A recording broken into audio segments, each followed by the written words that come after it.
divided up by two. Earlier this week, Steve Dolezal wasn't there, but Lonnie was, Lonnie Kralik-Kashera, and Janet and the entire board were there, and some various committee members have been at various listening posts, and so how do we want to proceed? We're provided a summary of some of the written comments. Andy? Yeah, and the survey is up until this afternoon, and so you'll get a refreshed version tomorrow.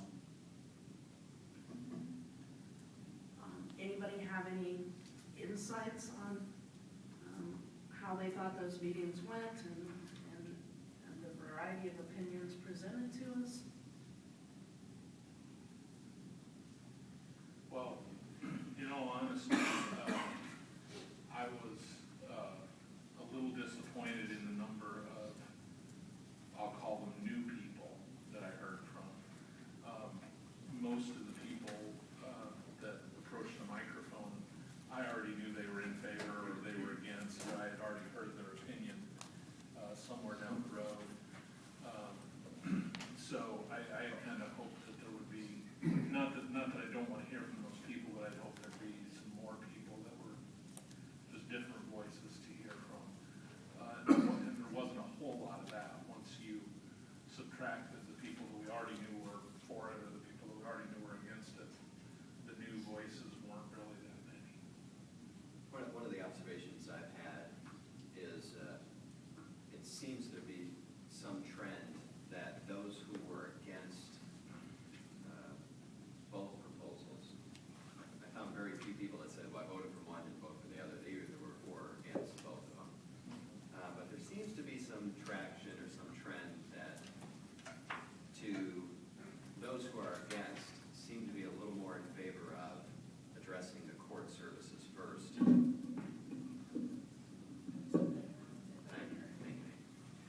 It seems like there's some trend, though, that those who were against it seem to have a little more favorability to address the court services first before we address the jail issue.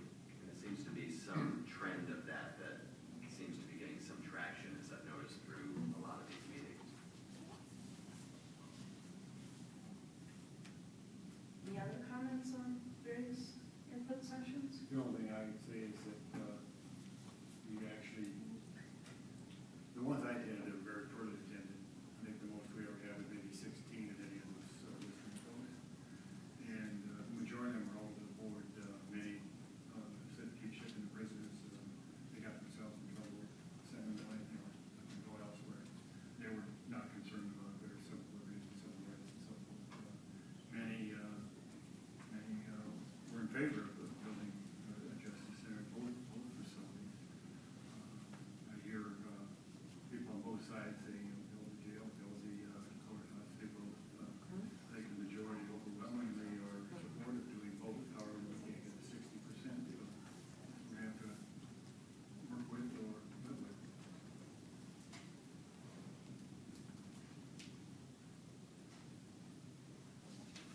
I'll say same thing. The three I attended, there's a variety of different opinions. From not wanting to spend money to thinking that they supported it to one thing I heard probably more was that they didn't like the design. They didn't like having it behind the current courthouse because they felt like it was bringing the appearance of the historic courthouse. Just to have one more thing, and otherwise it's just like they said, it was a mix of things, not one particular thing usually. And different views on whether it should be downtown or whether it should not be downtown. I'd say more things seem to think it should be downtown, but that wasn't certainly not strong majority. I would just say that if you took all those people, which isn't that actually many, that have either attended an input session or authorized or offered something to us in writing, I'm not clear that you could get to a majority, let alone a super majority on what they think. The opinions in meetings I attended were all over the board, and both the people who were for it and what do you do next, and the people who were against it and what do you do. I was sometimes trying to keep score to see how I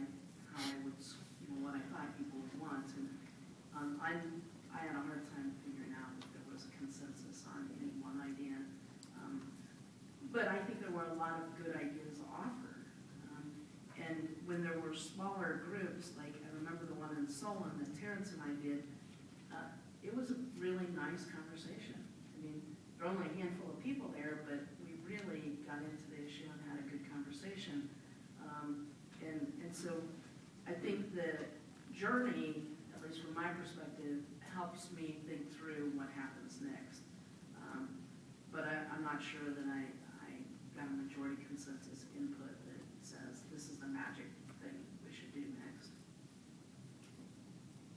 Anyone else have any comments on the meetings, surveys, or other input that we've been receiving the last few months? I just like the sentiment that Sheriff O'Cravick asked me to pass on, built upon what you've all said. Valuable input from those that were at the meetings, but the numbers were so small. And was hoping that the board could somehow come to a way to get more information from the citizens within the county. Those that chose not to participate or didn't participate, and somehow harvest that information through a poll, through calling, something along those lines. Just wants to float that out there. That's his sentiment. The only thing I'd say is that the numbers are very reminiscent of 2000 when Terrence and I was running, when the Sheriff Carpenter at that time was having me listen to those for, and input sessions for the jail bond at that time. It was pretty much Pat and I and Bob Welsh. Never show up at those, for real. I mean, that's about it, wasn't it? Yeah, there, again, as I was talking about the trends, it will be interesting to figure out, one of the things that I heard from folks had to do with cost. And the reality is that separating these projects isn't gonna be cheaper. It's gonna be more expensive. I mean, if you decide to address court services first, and the costs associated with that, and then address the jail issue 2 years, 3 years, 5 years from that point, with the costs associated with also shipping those inmates, and then having to build another building, and not creating the synergies of the efficiencies of everything under one roof, where you can share staff, share resources, share all of those things. I just want people to realize that what we put out there for the first try and the second try was what we felt was the most cost-effective approach for the next 10, 20, 30 plus years. And so I think that that's something to think about. In regards to polling, in some sense, we've had 2 polls, and that's the 2 votes that we created. I mean, if you think about polling, that's probably the best kind. And I think that, knowing that we have more than 50% of the residents that want us to address this issue is a pretty good indication they don't want us not to. It's just a matter of identifying, enough to address what are our immediate needs and go from there. And I think that's what we'll have to look at doing is reprioritizing. And ultimately, unfortunately, in the end, it's actually going to cost us more. Other input, I had an email from Jeff Cox yesterday, I think it was, wondering if we could do an annex to the jail, about 60 beds in a recreation space, as a way of giving the jail a chance to make the improvements and models that are needed here. So I said I would pass that along. I guess it's worth saying that while there's still things for this meeting, we have planned on Monday at 1, is it 1 or 1:30? 1:30 is a work session in this room with the Board of Supervisors, Janet and Lonnie. And Andy Johnson's gonna moderate that. I think he's got a lot of big post-it notes. And I think that the 7 of us will be brainstorming where we are and what options we feel are possible. I would just want to caution everybody that sometimes articles get written and an issue may have more legs in the news article than it actually has in reality. And I'll give the example of this combined county and Iowa City facility. This committee has actually talked about that for 3.5 years because as I inherited the chair of finance and funding of the Justice Center, and in my research, I came up with this part of the code that allows you to have a joint municipal county facility. That's what Scott County did. And I brought it forward to this committee for a number of months. I've handed out the law a number of times, and for a variety of reasons, it wasn't pursued at that time. Just because that idea has been given to us in an input session does not mean that the majority of the Board of Supervisors is well ready to pursue that. And so I just want to caution people that while you're receiving input and you're brainstorming, that may not end up where you are.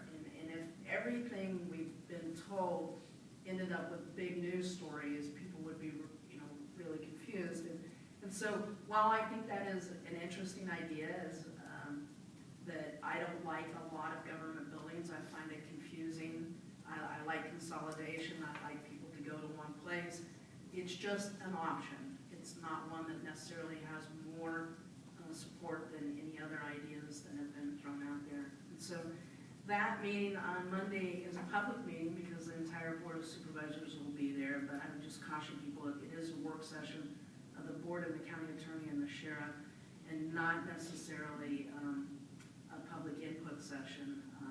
I don't know if anything will come out of that, if we'll end up with a bunch more meetings we want to have, or we'll end up with some ideas we want to flesh out and get some more information on, or we get tired of seeing each other and we adjourn and we delay it for another day. So that's what's happening next week. After next week, we actually don't have, at this moment, any additional meetings planned, which kind of leads us to the process of input from this committee about what you think should happen about future process and planning to address ongoing court services and law enforcement needs of the county. And then that will lead into what you think this committee should exist, what it should look like. Should we need more members, diversifying members?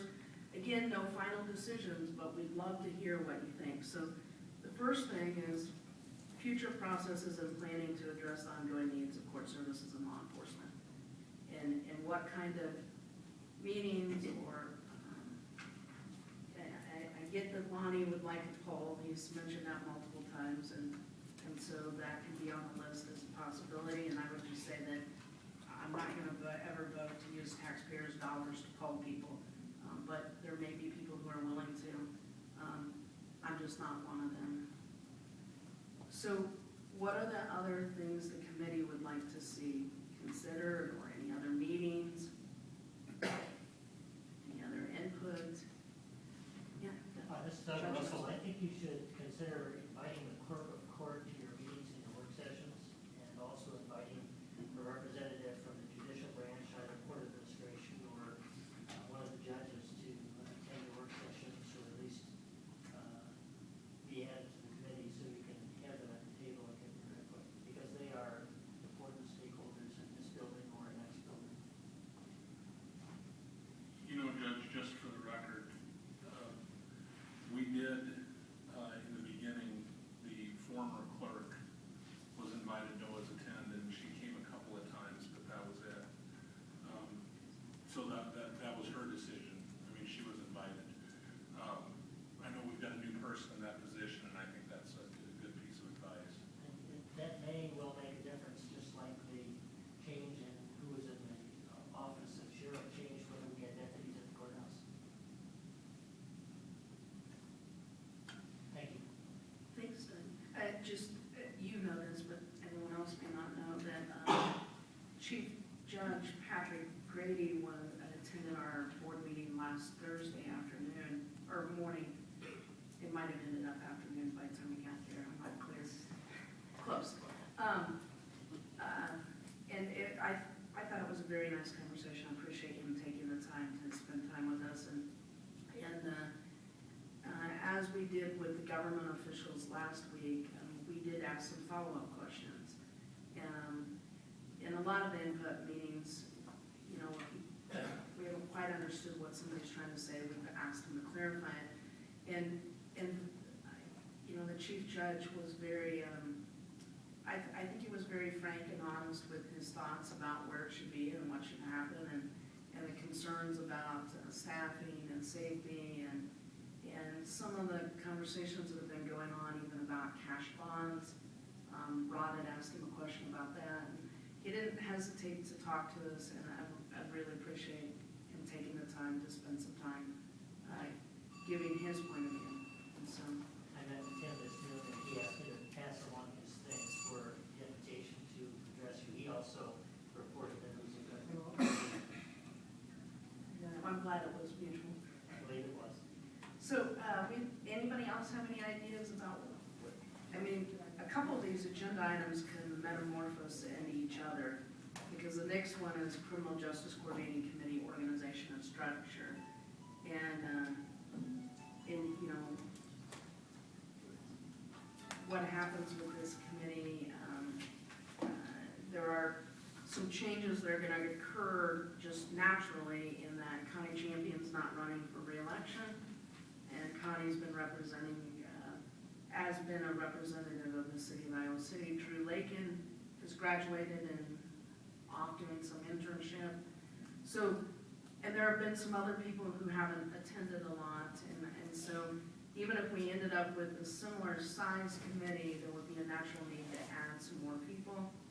And probably to ask those of you that are here if you want to continue to serve,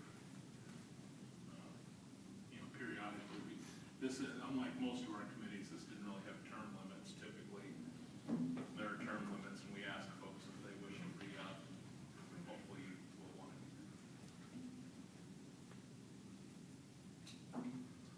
That's what I'm seeing another committee doing. We have to. Well, I mean, the subcommittees could change. I mean, what they're worded. You'll notice we dropped the titles of the subcommittees because while the subcommittees have been waiting on the board, they haven't really been meeting. But there could be a need for different committees. Yeah, I mean, you think about some of the things that came out of these meetings, particularly the area of the whole idea of recidivism, the DMC issues. I mean, there's a couple of them right there that who's in jail, and I think that there could be some subcommittee work just on those areas alone. New alternatives. I mean, there's kind of treatments and alternatives, but maybe we kind of look at, we know what we're doing, but what else is out there? Yeah, there could be some subcommittee, different angles. I'd really like to know if taking a lot of issues, taking them further, like if we had the space for alternatives, you know, what kind of space do you need? Do we start getting a little more concentrated in what the need is of a particular building? That could be some. That was one of the things I was gonna. I was gonna say, I mean, I think it's really up to the people who are not on the board, or the sheriff, or myself, because we're gonna be involved in whatever's going on. So it's kind of, I think the people who are not necessarily at county meetings need to give input, but I do think, what Terrence was saying, I think the Treatment Alternatives Committee has been a very successful committee. I mean, it's come up with the, you know, the substance abuse evaluations being held at the jail, it's come up with jail alternatives and having that staffing, worked through a variety of things, including, you know, jail population needs and everything. So whether we have that as a subcommittee of CJCC, or whether that group just continues to meet and expands on different things, like, you know, DMC and other issues, I think that's a good combination of people from, you know, from MECA and from the correctional services, from citizens, et cetera, to get those discussions to continue. So whether that is part of CJCC or whether it's a separate group, I think it needs to continue meeting, so it's that one. And I do like the idea of having a structure where we actually do have these other people in the community besides just 7 of us giving input and giving a chance to have the public get in on these issues too. So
that were really active against the last two campaigns. It'd be nice to have some of those on the committee. I mean, if you're for something, it'd be nice to know, you know, would you pass anything, or are you just gonna be against everything? I mean, I think there's a gamut of things, and I think that we can find some common ground in some of this. So, if some of those folks would like want to actively be on this, it'd be great. I think we do need to look at expanding it because it has, you know, we don't have as much participation from some people who were active before. And we really do need to get some more community members in there. I really would like to try to get the public defender's office back here because they have an attendance since Dick Klausner retired. I think that's a really important part to have for the court system as well.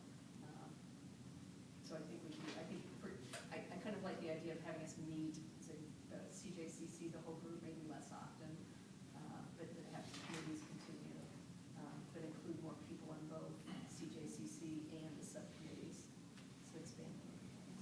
Okay. Some new blood in. Do we keep the name CJCC? I mean, that's step one. It's a name that's known. Yeah. Doug Russell here. I think it is important to remember that this is a criminal justice committee, and that we really are looking at all the issues in the community, including the ones that have been raised surrounding the proposed justice center, the issue of the racial disparities in sentencing or incarceration, the issue of police conduct, the issue of jail needs, the issue of court needs. I think all of these things, alternative treatments, substance abuse treatments, mental health, dual diagnosis, all those components of the criminal justice system, I think, are the proper subject matter of the committee. And I do think we should invite people who have spoken in opposition to the Justice Center. If they have positive proposals or alternative suggestions, if there be any, I think they should be at the table to voice those. I also think that the facilities subcommittee should remain as is and focus on issues such as acquisition of land and various proposals for a justice center or a jail or a courthouse, and focus on those issues, because creating this building or two buildings or whatever it turns out to be won't solve the other social problems that the committee needs to address. But I do think that as a member of the facility subcommittee, I would like to see that continue and to focus on a project proposal. And I'd be glad to continue to participate under Pat's leadership doing that. I put you down as want to stay on the committee. Yeah, Ron. And Ron was, I want to stay on the committee. That's what I heard, Ron. Jerry too. Jerry too. Are we talking about term limits or sentences? There's no room for you if you're sentenced. John, You do you get want to stay on the bracelet. committee? Yeah, for a while, I think. All right, so what we can do is we can have the board's executive secretary, confidential secretary, survey the others to see if they want to, quote, be reappointed. And then we can talk about expanding CJCC, okay? So we know we're gonna have some openings without adding more names or slots, but we can talk about how much larger we wanna make it. And then whether or not the committees then get reworded to better reflect what they've been doing or they're doing, or some committees like, you know, budgeting and finance, I forget what it's even called, funding and grants. You know, its work takes like one day, really concentrated, when you find out what it is you want to do, and then it's basically over. And so it hasn't been a particularly helpful committee for the public, because I just get the county's numbers people together and say, if we want to borrow X amount of money, what's it going to cost? And so that one probably just needs to become internal. That's my play on it. But what I heard is alternatives and treatments should remain. Maybe it needs to be renamed to better Facilities should remain, and public outreach, because, or whatever we want to call it, maybe it needs to be reworded. I've been coming to these meetings for 4 years, and we've had a lot of presentations on disproportionate minority contact and alternatives and whatnot. The last year or so, it's been very focused on the building and not necessarily the rest of those presentations. But 3 years ago, we had a number of those type of presentations and discussions, and we should probably get back to that. Are there any, even though the committees may choose to rename some of these, the committees have never been limited on who can be a member of the committees. We just haven't particularly went out and advertised, accepting new members. I mean, once your email is in the hopper, you can attend the meetings and know where they are. We could go out there if we're looking for new members on CJCC and also say we're looking for new members on the committees and name the committees and have the quote application include the committees on it. Is that where people are thinking, or? Yeah, we can flesh that out a little more on Monday as well, as we look at maybe if there's some common ground, at least for 3 of the supervisors, the county attorney and the sheriff. That could create some kind of generation of where we want to concentrate things a little more too. Talking into this. And I think that there is, it seems like the timing of things, of meeting maybe every other month, and then in that off month, concentrating on subcommittee work, that might be something of the desired. And I think there even the potential of coming up with more findings within our subcommittee work and actually doing that on televised board meetings might be a strategy to get the word out a little bit more. Not only for residents to be able to watch it on television, but also it seems like we can generate a little more media coverage, a little more, when we have things on televised, formal and informal board meetings. Exactly. I've heard a lot of good things here, that's why I asked the question. I gave it up that answer, but what contains a lot of things we've done. I would disagree, that I think I would disagree that we were concentrating on the building only, because we've certainly seen a lot of good jail alternative action go in place and things like that, so I think we have to. No, I just meant in our meetings. If you go through the minutes of CJCC, we haven't had presentations much in the last, 9 months. They were there before. Yeah, typically, other than Jessica, a little bit from Jessica, I know we get Steve's report from Mecca internally, but some of those kind of things, you haven't had a lot of people come in. The last one was Dorothy, I would like to see a and little more Diane Finnerty. feedback overall from the sheriff's department, people in the jail. We've received some good numbers, but it was like one day here, one day there. I'd like to see more of a better measure, maybe over a period of time, whether it's 1 or 2 a week for so many weeks or something like that. Who's in there and why?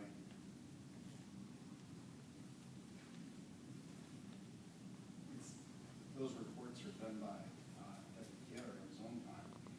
He has to go in and physically go get that information. We don't, our system isn't set up to give us that information. That is helpful information, and having that information as one source, so that here are the numbers. We know what the numbers are. The deputy has provided us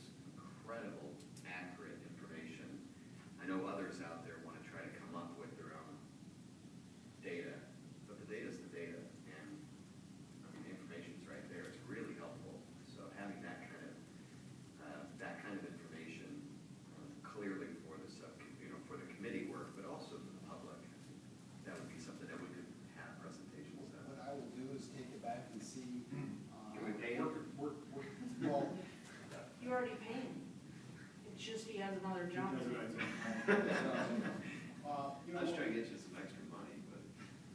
since you're so good with the money, what I will do is talk to our software provider Yeah. to see what it would take monetarily wise to be able to get the information that you're looking for in that type of report.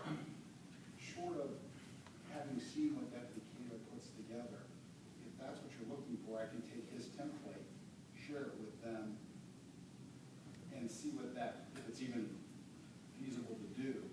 Or if there's some other template you would like, I can take that to them too. I mean, And that's something the people that's subcommittee. beyond my realm, they're really Yeah, good at what they do. That's the kind of information, though, I think that people are asking for, and that's the kind of thing maybe that can be flushed out in a subcommittee, because we get those weekly jail statistics, the public does, if you're subscribed to it, you can do so, johnson-county.com. Those are really nice, because it gives you kind of just that 10,000-foot view looking down, or maybe 30,000 feet, of just how many people are in jail.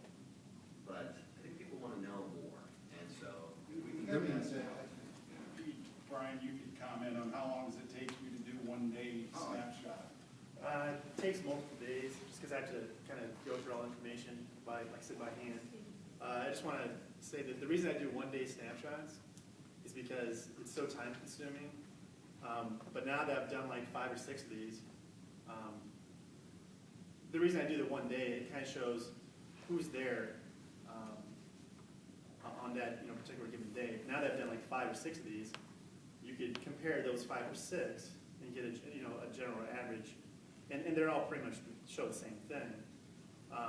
Like Major Joel's always saying, our computer system right now isn't set up for me to, or for us to, get the stats the way I do them and compile them. I get pretty detail oriented. It's just not possible the way our computers are set up right now. I know it takes a lot of time, and the reason I'm asking for that, I think it was an insinuation that you were selecting dates that you knew that probably more people in there, and if we have an overall period of time. It's just. And I know you're not, but it's just. Well, if you- last week he selected Friday. If you wanted to Yeah. select a date, it wouldn't have been a Friday night. The way I do it is I choose not just so much random days, but days I work. I try and choose the last day I work so that the numbers I have are as current as possible. The numbers I have today are 10 hours old. So, I worked last night, I did the numbers. I get pretty accurate with what I want to look up. Well, what can happen is, Brian's, what he's been looking at, and other people have presented numbers too. We could talk to our vendor and talk to IT and see if there's a work order that can be placed that can pull out data we want, and if so, what it costs. One of the pieces that I think is really interesting, I'm very interested in the proposal or presentation that we had a couple weeks ago from the shelter house, where they were talking about frequent users. And when you start to do this, when you start to break down like Brian's averages, you know that a lot of people in jail are there for the first time ever. They've never been there previously. They're just spending a night or whatever. There's other people that maybe one time, but then the average is 5.5. You've got some people that are driving that average, that have been there many, many, many times. That's just the people who are taking up the space is pretty much our pretrial detention, not the overnighters. And that average arrest, like when I did those averages, Right. That's of the pretrial detention. So like today, there's 100 people in pretrial detention right now. 80 have multiple bookings, arrests, and that's just Johnson County bookings, not their overall criminal history. 20 of the pretrial detainees have no prior arrest in Johnson County. They might have criminal records, but not in Johnson Right, County. so when you get to that 5.5 Yeah. average. That's the pretrial detention. But that's some Safety people space, that, there are some people then within that have been arrested a phenomenal amount of times. 23, Yeah. 12, 15. So that, that, I think that information we could use when we're starting to say, you know, who are these people that are There may be another taking way to space do all this. the time? And I would ask Jerry, so, and I actually had someone come up to me and say, well, why does the sheriff have this bond on this person? And I had to explain to them, it isn't us that sets that bond. That bond is set by, as far as I know, statutorily to begin with. And then in the morning, there's a pretrial Department of Corrections person that meets with them, that interviews them. And based on that interview, there's a scoring system that then is a recommendation is made to the judge, and the ultimate decision is made by the judge. Correct me if I'm wrong. So some people get frustrated and say, well, the sheriff's office has done this, or the sheriff's done it, and that's not the case. And maybe some of that information about how many arrests and things come through pretrial too. Jerry, maybe you can expand how that system works. Well, sure, it's, the interviews are completed by an interviewer that goes in early in the morning prior to an initial appearance. The people they're interviewing are detainees that have been arrested for what is entitled an indictable offense. So that would be a serious misdemeanor or a more serious offense. So they're not gonna be interviewing anyone for, say, a public intox or a simple misdemeanor crime, all right? So they may go in any given morning and have anywhere from 2 to, say, 15 people to interview. Obviously, the numbers will climb on the weekends. They then have a point system that they rate the person on based on employment, stability of address, prior criminal history, et cetera, et cetera. That's not all the criteria, but that's the bulk of it. And they have a point system that obviously the more points that are collected, that means that the person is probably a little more stable in the community and probably eligible for some sort of release. So based on the points, then they make a recommendation to the judge. This person is probably okay. They seem to have a stable address, employment, not a very minimal criminal history, and they should be released on their own recognizance. Okay? If they fall somewhere in the middle, they're going to be released on what we call pretrial release status. That'll be the recommendation. And that would mean that someone from our office that supervises them while they're on pretrial release status. They're still in the community, they just reported to a probation officer during that time frame prior to sentencing. Okay? And the last recommendation would be the person that gets the least amount of points, and that there's an element of public danger, or they've got a long history of arrest. There's a lot of different dynamics that come into that. Maybe they're not from this community, so, and they don't have a stable address, or there's some other factors built in there that say this person is probably going to be more of a risk to the community, or maybe a flight risk. Okay, that makes sense? And then they make a recommendation to the judge at that point, all right? After they complete all their interviews, they meet with the judge, and then the judge makes the final determination. Okay? So there may be times when someone is interviewed where maybe they would score higher, but there's a public danger element. And so then they make the recommendation, say it's a felony offense that includes a serious type of assault or a weapon was involved, and that's where you may see that the point system is deviated from, but that doesn't happen often. Ultimately, then the judge can make a decision then at that point as to how the person is to be released. Okay? Once that person is released, or say they're detained on bail, then they're appointed or they retain their own public defender, or they either are appointed a public defender or they retain an attorney. And if they're held in jail, they have the right to have a bond conviction hearing and again be heard in front of the judge as to why they should be released in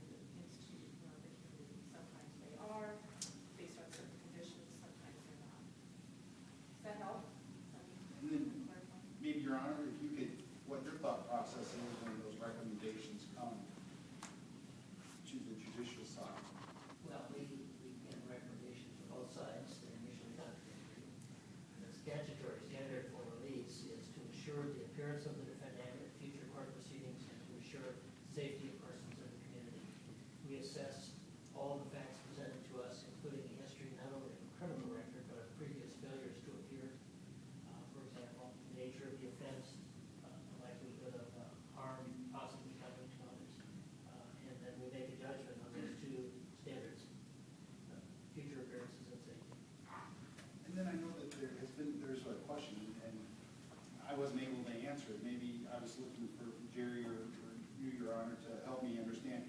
There was some folks that had an intox charge with a bond on it. Why that may or may not have been, and maybe you didn't even interview them. The Department of Corrections wouldn't have. Why? That flight thing may have been involved. Or? I can ask the magistrate, because I don't deal with that level of offense, but the standard for magistrate setting bond conditions are the same: assuring future appearances and safety of the community. And typically, they have similar recommendations made by the defense and by the state on the release of the person.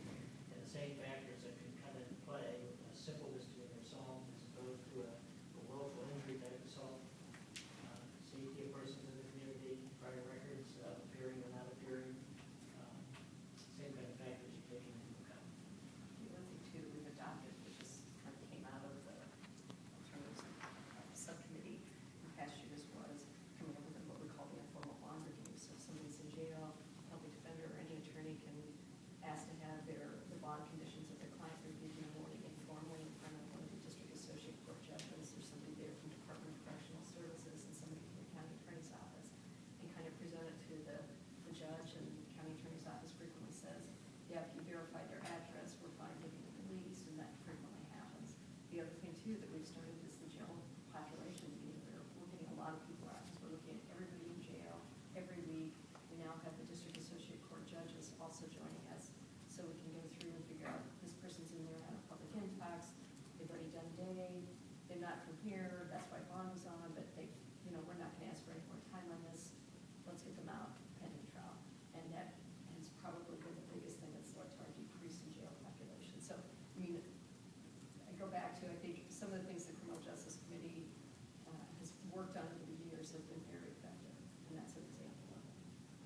I'm going to go back just a minute to the question about the data and getting a report created. I have no idea the information that the sheriff collects as people come in, but treatment alternatives committee, I think it'd be kind of interesting to see what that is. Maybe we would have a request for something to be included in that report. So if you're going through that process, we could have a chance to look at what the data points are and see if there's something that we would find helpful in our planning that we should mention. I think that could very much happen, because if you think about what they're talking about, kind of led by Shelter House with the Fuse program, is it's high users of services, okay? And is there a better way to assist them? And we know for a fact that there are certain people who will get arrested deliberately or try to when it's 20 below zero. So there are high users of the court system too. If we analyze that data, perhaps alternatives and treatments may be able to work on another area. I mean, where you've worked on drug court and mental health and different diversion programs of MECA, alcohol treatment. Some of these high users may match some of these Fuse. I will be as certain they match these Fuse potential folks, and so there may be a lot we can learn from that if we present more data on a monthly basis and have the ability to analyze over time. I think too, those public intoxicants you're referring to, we have 3 levels of public intoxication in the state of Iowa. So if it's a second or third subsequent, that means that someone has had a lengthy record of multiple arrests and convictions for intox. So that maybe we're seeing that's being retained or detained, I should say. And there could be costs associated with not only gathering this data, that what we talked about, that we would have to pay to get some of this potentially, but the costs associated with additional alternatives. I mean, we may find that it's cheaper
basically the organization and structure of this committee. Kind of what I have on my list is Criminal Justice Coordinating Committee needs to continue. Jerry, Ron, Doug, and John are willing to be reappointed for a lifetime appointment. I think we would survey the other kind of public members. Janet and Lonnie and the Board of Supervisors are term limited, or termed, you can only serve to the limit of your terms, as opposed to lifetime. And we'll survey the rest of the people to see if they're interested in continuing to serve. My list of people we are interested in, kind of broadening this group is, I'm not clear, Doug, you said clerk of court and judicial, but did you meant just to make sure they know the meetings are going on or to actually be on the committee? I would invite the